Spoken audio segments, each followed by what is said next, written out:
జై శ్రీరామ్. రామాయణంలోని యుద్ధకాండని విన్నా చదివినా ఆ శ్రీరాముని ఆశీస్సులతో మీరు చేపట్టిన ఏ కార్యంలోనైనా జయాన్ని పొందుతారు. శ్రీమద్ రామాయణం యుద్ధకాండ 31వ అధ్యాయము. రాముడు, లక్ష్మణుడు, సుగ్రీవుడు కోట్ల కొలది వానర సైన్యంతో వచ్చి లంకను ముట్టడించారు అన్న విషయం గూఢచారుల వలన తెలుసుకున్నాడు రావణుడు. రావణుని మనసులో భయం ప్రవేశించింది. తన ముందు ఉన్నవి రెండే మార్గములు. ఒకటి, సీతను రామునికి అప్పగించడం, అది తనకిష్టం లేదు.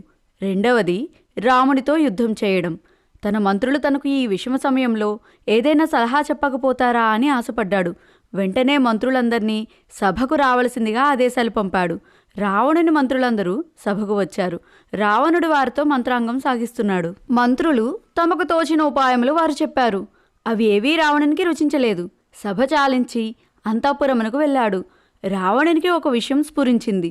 సీతను తన జనస్థానము నుండి అపహరించుకు రావడమే వంచనతో మొదలయ్యింది.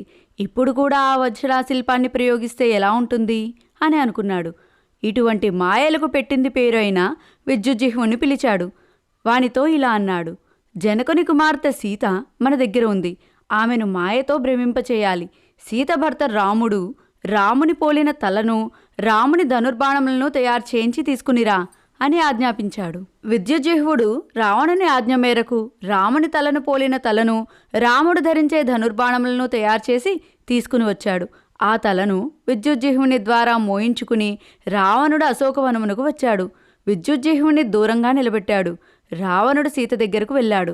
సీత దీనంగా సింసుపా వృక్షము కింద కూర్చుని ఉంది. సీత మనసులో రాముణ్ణి ధ్యానిస్తూ ఉంది. సీత చుట్టూ రాక్షస స్త్రీలు కూర్చుని ఉన్నారు. వారందరూ రావణుని చూసి లేచి నిలబడ్డారు.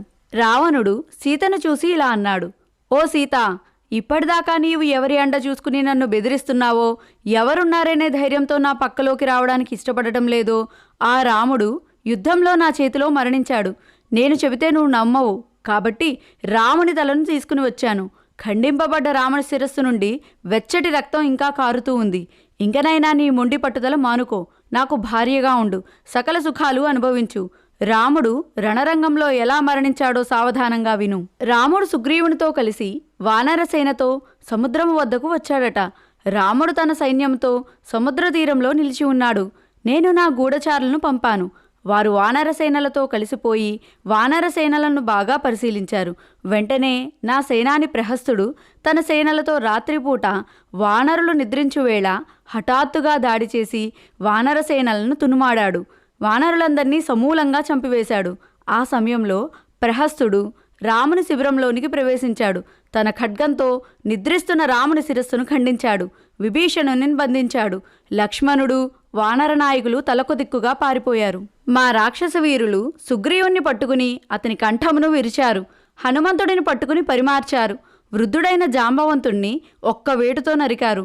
మైందుడు, ద్వివిధుడు మొదలగు వానర వీరులు పారిపోతుంటే మా రాక్షస వీరులు వారిని పట్టుకుని నడుములు విరగ్గొట్టి చంపారు. పనజుడు, దధీముఖుడు, కుముదుడు నా బాణములకు బలి అయ్యారు. అంగదుడు చావు బ్రతుకుల మధ్య ఉన్నాడు. ఇతర వానర నాయకులు మా గజబలము చేత మర్దింపబడ్డారు. మరికొందరు వానరులు పారిపోయారు. కొంతమంది సముద్రంలో పడిపోయారు. మరికొందరు చెట్టు మీద తలదాచుకున్నారు. కానీ మా రాక్షసుల ఆ వానరులను వెతికి వెతికి చంపారు. మా సేనానాయకుడు రాముని శిరస్సును నాకు కానుకగా పంపాడు.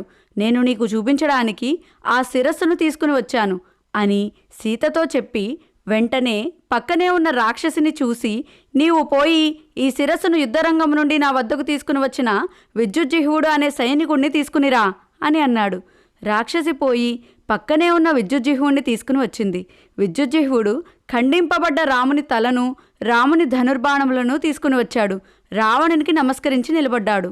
విద్యుజ్జిహ్వా, నీవు కదా రాముని తలను యుద్ధరంగం నుండి తీసుకుని వచ్చినది? ఆ తలను సీతకు చూపించు. తన భర్తకు కలిగిన దురవస్థను సీత కళ్ళారా చూస్తుంది అని అన్నాడు. విద్యుజ్జిహ్వుడు రాముని తలను, రాముని ధనుర్బాణములను సీత దగ్గరగా పెట్టాడు. సీత, చూడు, నీ భర్త రాముడు ఇంక ఈ భూమి మీద లేడు. నేను నీకు భర్తను, నాథుడను. ఇంకనైనా నన్ను భర్తగా స్వీకరించక తప్పదు అని అన్నాడు. శ్రీమద్ రామాయణము యుద్ధకాండ 31వ అధ్యాయము సంపూర్ణము. హరి ఓం తత్సత్.